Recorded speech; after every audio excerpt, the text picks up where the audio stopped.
ए ने अपनी car B नूं वेचण दे लई ऑफर कीती। हाँ जी। बी ने ए दा ऑफर मंजूर कर लिया। ਇਹਨੂੰ ਆਪਾਂ ਪ੍ਰੋਮਿਸ ਕਹਿੰਦੇ ਆ। ਦੋਨਾਂ ਧਿਰਾਂ ਨੇ ਇੱਕ ਦੂਜੇ ਨਾਲ ਪ੍ਰੋਮਿਸ ਕੀਤਾ। ए ने ਪ੍ਰੋਮਿਸ ਕੀਤਾ ਕਿ ਮੈਂ ਤੁਹਾਨੂੰ ਆਪਣੀ ਕਾਰ ਦੇਵਾਂਗਾ ਔਰ बी ने ਪ੍ਰੋਮਿਸ ਕੀਤਾ ਕਿ ਮੈਂ ਤੁਹਾਨੂੰ ਕਾਰ ਦੇ ਬਦਲੇ 1 ਲੱਖ ਰੁਪਏ ਦੇਵਾਂਗਾ।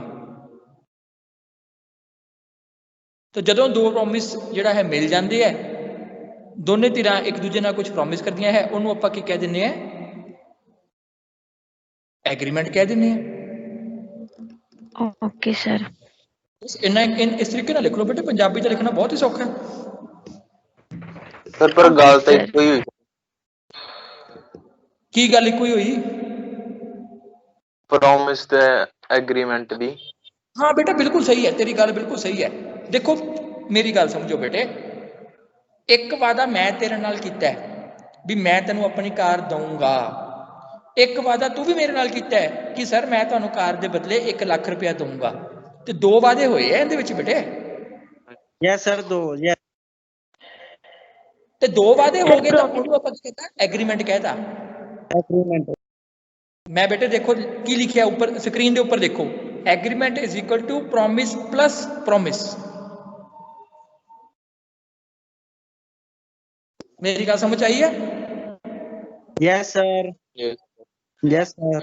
Yes sir. चलो हुण बेटा सारिਆਂ ਨੂੰ क्लीयर हो गया। हुण देखो दूजी एग्जांपल देखो मैं की लिखी है, A promise to deliver his watch to B and in return B promise to pay ₹2000 to A.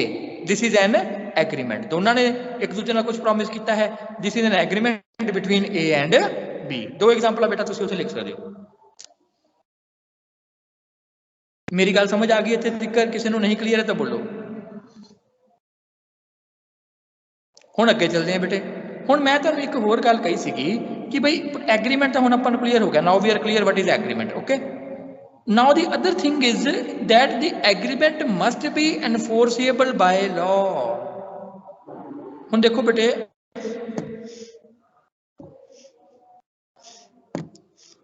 Promise तो आपां रोज ही एक दूसरे नाल बहुत सारे करते हैं। जिस तरह हसबैंड अपनी वाइफ नूं प्रॉमिस करदा है कि मैं तेनों गोल्ड की रिंग बनवा के देवांगा और बाद विच हसबैंड मुकर जाता है। दसो जी ये एग्रीमेंट है between husband and wife? If this is agreement? No sir. नहीं, एग्रीमेंट तो हैगा No, बेटे। sir. एग्रीमेंट तो सर हैगा ऑरल है एग्रीमेंट है जी, ऑरल बेटे। एग्रीमेंट। एग्रीमेंट देखो एक्चुअली की होया, हसबैंड ने इन्हू तो तुसीं एक ऑफर ही कह लो कि बई तेनों रिंग की लोड़ है, मैं तेनों रिंग दिलवा के दे दिंदा है। तो वाइफ कहती है हाँ जी ठीक है जी, मैनू तुसीं रिंग दिलवा के देवो, मैं तुहाडी इन्नी सेवा करदी है तो तुसीं मेरे लिए बदले में कुछ तो करो। तो कहना ठीक है जी चलो मैं तेनों रिंग बनवा के दे दांगा। ऐ उल्टी गल शुरू कर लो। वाइफ कहती है कि बई मैं तुहाडी बड़ी सेवा करती है तो तुसीं ऐदां करो, हुण मैनूं एक रिंग बना दो, गोल्ड की रिंग, मैनूं बड़ा शौक है। तो हसबैंड कहता ठीक है जी, मैं ये गल मनदा कि तू मेरी बड़ी अच्छी सेवा करती है और मैं तेनों कोई गल नहीं गोल्ड की रिंग बना दांगा। हुण बेटा प्रॉमिस तो होया ना, वादा तो होया ही है। तो जे वादा होया तो एग्रीमेंट तो हैगा ही है। पर सवाल ये है कि if it is enforceable by law, कि ये कॉन्ट्रैक्ट है? क्योंकि कॉन्ट्रैक्ट ता होएगा if this agreement is enforceable by law. जे इनू लॉ इनफोर्स करेगा, मतलब की है कि सपोज करो हसबैंड जोड़ा है वो कल उनका चेंज ऑफ माइंड हो गया, वो पीछे हो गया, नहीं बई मैं गोल्ड की रिंग तेन बना के नहीं देनी, तो कि वाइफ जाके हसबैंड से केस कर सकती है कोर्ट में जाके? No sir. No no. No sir. No sir. No sir. No sir. No sir. हुण इहदा मतलब यह है बेटे भी ये एग्रीमेंट तो है, इहदे च रेसिप्रोकल प्रोमिसिस तो है, ऑफर प्लस एक्सेप्टेंस तो है, but this agreement is not enforceable by law. तो it means it is a agreement only, it is not a contract. सो एक चीज़ आपां नूं समझ आती है बेटे भी एग्रीमेंट तो हर रोज़ आपां रोज़ ही करते हैं, ਵਾਅਦੇ ਤਾਂ ਆਪਾਂ ਹਰ ਰੋਜ਼ ਇੱਕ ਦੂਸਰੇ ਨਾਲ ਰੋਜ਼ ਹੀ ਕਰਦੇ ਹਾਂ, ਪਰ ਜਿਹੜੇ ਉਹ ਜਿਸ ਐਗਰੀਮੈਂਟ ਨੂੰ ਲਾਅ ਇਨਫੋਰਸ ਕਰੇਗਾ ਉਹ ਐਗਰੀਮੈਂਟ ਕੰਟਰੈਕਟ ਹੋਏਗਾ, and the agreement which will not be enforceable by law, that agreement is only agreement, it is not a contract. So this is the difference between contract and agreement. My point is clear? Yes, sir. Yes, Yes, sir. ਹੁਣ ਆਪਾਂ ਦੂਸਰੀ yes, ਤਰਫ ਚੱਲਦੇ ਹਾਂ। sir repeat करना, sir repeat कर दो। ਸਮਝ ਨਹੀਂ ਆਇਆ, ਆਪਾਂ ਨੂੰ ਸਮਝ ਨਹੀਂ ਆਇਆ ਕਿ ਬਈ ਇਹ ਹਸਬੈਂਡ ਵਾਈਫ ਵਾਲਾ ਇਹ ਕਿਉਂ ਕੰਟਰੈਕਟ ਨਹੀਂ ਹੈ, ਕਿਉਂ ਸਿਰਫ ਐਗਰੀਮੈਂਟ ਹੀ ਹੈ। बेटा एक चीज मैं इत्थे लिखी नहीं है, एक चीज तुसी नोट करो, पॉइंट बनाओ, intention to create legal relationship. Intention, बेटा एक मिनट मेरा फोन आया, एक मिनट होल्ड करो।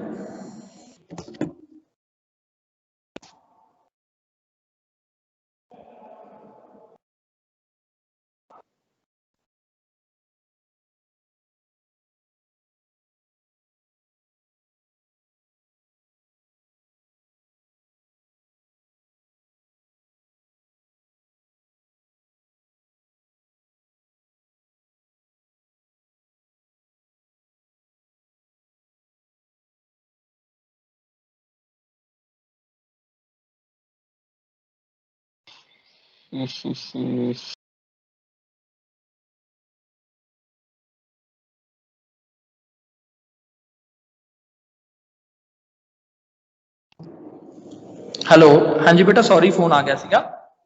We are continuing.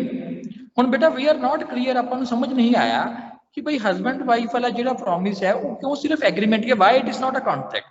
तो बेटा उनका आंसर दे रहा मैं तुहानूं, एक हैडिंग नोट करो, intention to create legal relationship. Intention, intention की होता है सोच, to create legal relationship.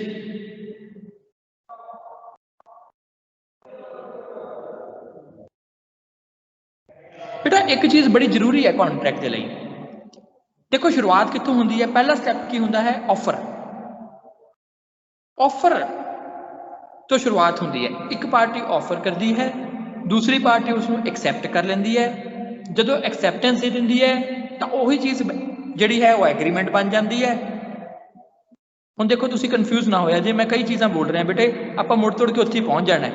Offer plus acceptance is equal to promise, promise plus promise is equal to agreement, and agreement plus enforceable by law it becomes contract. तो बेटा एक contract का essence की है, अगर आप सादी भाषा च गल करिए, सादी भाषा च आप कह देंगे भाई offer plus acceptance is equal to contract, यही कह देंगे ना आप सादी भाषा च।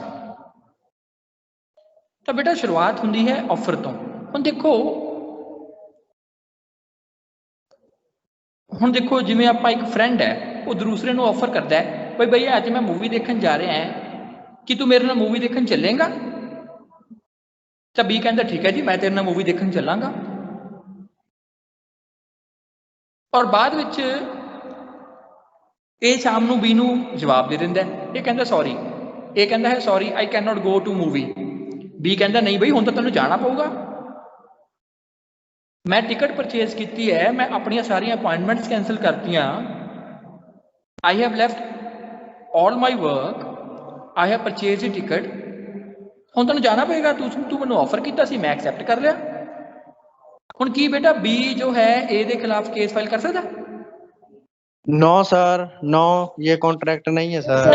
नो हुण इहदे विच एक चीज मिसिंग है, की मिसिंग है? इस ऑफर दे विच जदों ए ने बी नूं ऑफर किया, की ऑफर किया सीगा कि बई मैं एक मूवी देखण जाना है अज, कि तू चलेगा? इहदे विच एक चीज मिसिंग है, मिसिंग सी है intention to create legal relationship. बेटा जिस वक्त ए ने ऑफर किया सीगा, ए दी ये सोच नहीं सीगी कि मैं बी नाल एक लीगल रिलेशनशिप एंटर करन जा रहा हैं। देखो बेटे आपां समाज विच रहने हैं, और समाज विच होने के नाते आपां एक दूसरे नाल बहुत सारे वादे करते हैं, और हर वादा लीगल रिलेशनशिप की सोच नाल नहीं किया जाता, वो सोशल रिलेशनशिप की सोच नाल किया जाता है। कि ਅਸੀਂ ਇੱਕ ਕਾਨੂੰਨੀ ਰਿਸ਼ਤਾ ਨਹੀਂ ਬਣਾਉਣ ਜਾ ਰਹੇ, ਬਲਕਿ ਅਸੀਂ ਇੱਕ ਸਮਾਜਿਕ ਰਿਸ਼ਤਾ ਬਣਾਉਣ ਜਾ ਰਹੇ ਹਾਂ। ਹੁਣ ਆਪਣਾ ਦੋਸਤੀ ਯਾਰੀ ਦਾ ਜੋ ਰਿਸ਼ਤਾ ਹੈ, ਮਾਂ ਬਾਪ ਦਾ ਜੋ ਰਿਸ਼ਤਾ ਹੈ, ਇਹ ਸਾਰੇ ਜੋ ਹੈ ਸਮਾਜਿਕ ਰਿਸ਼ਤੇ ਹੈ। ਆਪਾਂ ਸਮਾਜ ਵਿੱਚ ਵਿਚਰਦੇ ਹਾਂ ਤਾਂ ਬਹੁਤ ਸਾਰੇ ਰਿਸ਼ਤੇ ਬਣਾਉਂਦੇ ਹਾਂ, ਇਸ ਕਰਕੇ ਆਪਾਂ ਸਮਾਜ ਵਿੱਚ ਵਿਚਰਦੇ ਹਾਂ ਤਾਂ ਆਪਾਂ ਬਹੁਤ ਸਾਰੇ ਇੱਕ ਦੂਸਰੇ ਨੂੰ ਪ੍ਰੋਮਿਸ ਕਰਦੇ ਹਾਂ। ਬਟ ਆਪਾਂ ਕੋਈ ਹਰ ਜੋ ਪ੍ਰੋਮਿਸ ਹੈ ਉਸ ਨੂੰ ਕਾਨੂੰਨੀ ਸੋਚ ਲੈ ਕੇ ਤਾਂ ਨਹੀਂ ਚੱਲਦੇ ਨਾ। ਇਹ ਤਾਂ ਨਹੀਂ ਸੋਚ ਕੇ ਚੱਲਦੇ ਕਿ ਬਈ ਅਗਰ ਮੈਂ ਪ੍ਰੋਮਿਸ ਕਰਾਂਗਾ ਤਾਂ ਮੈਂ ਬਾਉਂਡ ਹੋ ਜਾਊਂਗਾ।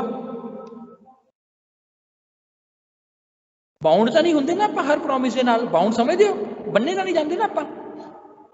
ਹੁਣ ਦੇਖੋ ਮੈਨੂੰ ਪਤਾ ਹੈ ਕਿ ਬਈ ਅਗਰ ਆਪਾਂ ਦੋ ਦੋਸਤ ਜੋ ਹੈ ਉਹ ਮੂਵੀ ਦੇਖਣ ਦਾ ਇੱਕ ਦੂਜੇ ਨਾਲ ਪ੍ਰੋਮਿਸ ਕਰ ਰਹੇ ਹੈ, ਜਾਂ ਉਹ ਸ਼ਾਮ ਨੂੰ ਇਕੱਠੇ ਵਾਕ ਕਰਨ ਦਾ ਪ੍ਰੋਮਿਸ ਕਰ ਰਹੇ ਹੈ, ਜਾਂ ਉਹ ਸ਼ਾਮ ਨੂੰ ਇਕੱਠੇ ਡਿਨਰ ਕਰਨ ਦਾ ਪ੍ਰੋਮਿਸ ਕਰ ਰਹੇ ਹੈ, ਔਰ ਹਸਬੈਂਡ ਵਾਈਫ ਨੂੰ ਗੋਲਡ ਰਿੰਗ ਦਿਲਾ ਕੇ ਦੇਣ ਦਾ ਪ੍ਰੋਮਿਸ ਕਰ ਰਹੇ ਹੈ। ਇਹਦੇ ਵਿੱਚ ਬੇਟਾ ਕਿਤੇ ਵੀ ਆਪਾਂ ਆਪਣੇ ਮਨ ਵਿੱਚ ਇਹ ਸੋਚ ਨਹੀਂ ਹੈਗੀ, ਜਦੋਂ ਆਪਾਂ ਆਫਰ ਕਰ ਰਹੇ ਹਾਂ ਆਪਣੇ ਮਨ 'ਚ ਸੋਚ ਨਹੀਂ ਹੈਗੀ ਕਿ ਅਗਰ ਅਸੀਂ ਇਹ ਪ੍ਰੋਮਿਸ ਨਹੀਂ ਪੂਰਾ ਕਰਾਂਗੇ ਤਾਂ ਅਸੀਂ ਲੀਗਲੀ ਬਾਉਂਡ ਹੋ ਜਾਵਾਂਗੇ। ਆਪਣੇ ਮਨ ਵਿੱਚ ਲੀਗਲੀ ਬਾਉਂਡ ਹੋਣ ਦੀ ਸੋਚ ਨਹੀਂ ਹੈ, ਆਪਣੇ ਮਨ ਵਿੱਚ ਲੀਗਲ ਰਿਲੇਸ਼ਨਸ਼ਿਪ ਬਣਨੇ ਜਾਣ ਦੀ ਸੋਚ ਨਹੀਂ ਹੈ। ਤਾਂ ਇਸੇ ਕਰਕੇ ਆਪਾਂ ਲਿਖ ਰਹੇ ਹਾਂ ਬੇਟਾ intention to create legal relationship, ਉਹ ਵੀ ਬੜਾ ਜ਼ਰੂਰੀ ਹੈ। ਅਗਰ ਜਿਸ ਬੰਦੇ ਨੇ ਆਫਰ ਕੀਤਾ ਉਸਦੀ ਉਹ ਇੰਟੈਂਸ਼ਨ ਹੀ ਨਹੀਂ ਹੈ, if the offer is made without an intention to create legal relationship, it cannot become contract. इस लाइन को नोट करो, if the offer is made without an intention to create legal relationship,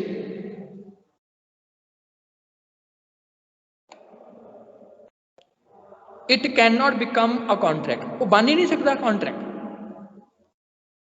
sir repeat करियो। If an offer is made without an intention to create legal relationship,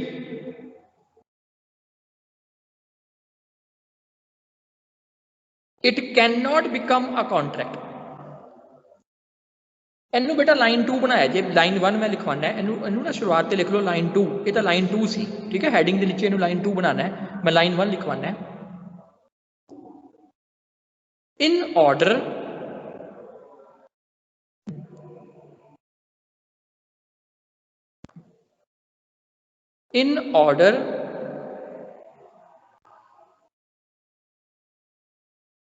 to result in a valid contract, in order to result in a valid contract, comma, an offer must be made with an intention. Intention की होता है? सोच। An offer must be made with an intention to create a legal relationship.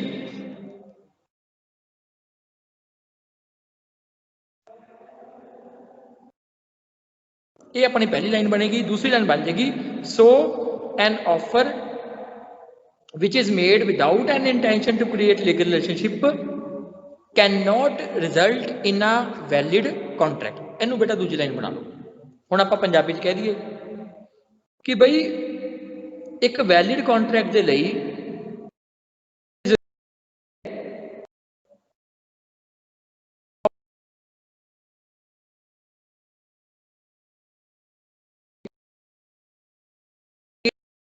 ਹੋਣੀ ਚਾਹੀਦੀ ਹੈ। ਤਾਂ ਇਸ ਕਰਕੇ ਜਿਹੜਾ ਆਫਰ ਲੀਗਲ ਰਿਲੇਸ਼ਨਸ਼ਿਪ ਵਿੱਚ ਐਂਟਰ ਹੋਣ ਦੀ ਸੋਚ ਨਾਲ ਨਹੀਂ ਕੀਤਾ ਗਿਆ, ਤਾਂ ਇਸ ਕਰਕੇ ਜਿਹੜਾ ਆਫਰ ਲੀਗਲ ਰਿਲੇਸ਼ਨਸ਼ਿਪ ਵਿੱਚ ਐਂਟਰ ਹੋਣ ਦੀ ਸੋਚ ਨਾਲ ਨਹੀਂ ਕੀਤਾ ਗਿਆ, ਉਹ ਆਫਰ ਕਦੇ ਵੀ ਕੰਟਰੈਕਟ ਨਹੀਂ ਬਣ ਸਕਦਾ। ਉਹ ਆਫਰ ਕਦੇ ਵੀ ਕੰਟਰੈਕਟ ਨਹੀਂ ਬਣ ਸਕਦਾ। ਬੇਟਾ ਜਲਦੀ ਜਲਦੀ ਨੋਟ ਕਰਨਾ ਹੈ, ਠੀਕ ਹੈ। ਹੁਣ ਸਮਝ ਆਇਆ? ਕੁਝ ਬੇਟਾ ਹੁੰਦੇ ਆ casual promise, casual promise, social promise, ਉਹਨਾਂ ਵਿੱਚੋਂ ਸੋਚ ਨਹੀਂ ਹੁੰਦੀ। ਕਿਹੜੀ ਸੋਚ? To enter into a legal relationship. ਇਸ ਕਰਕੇ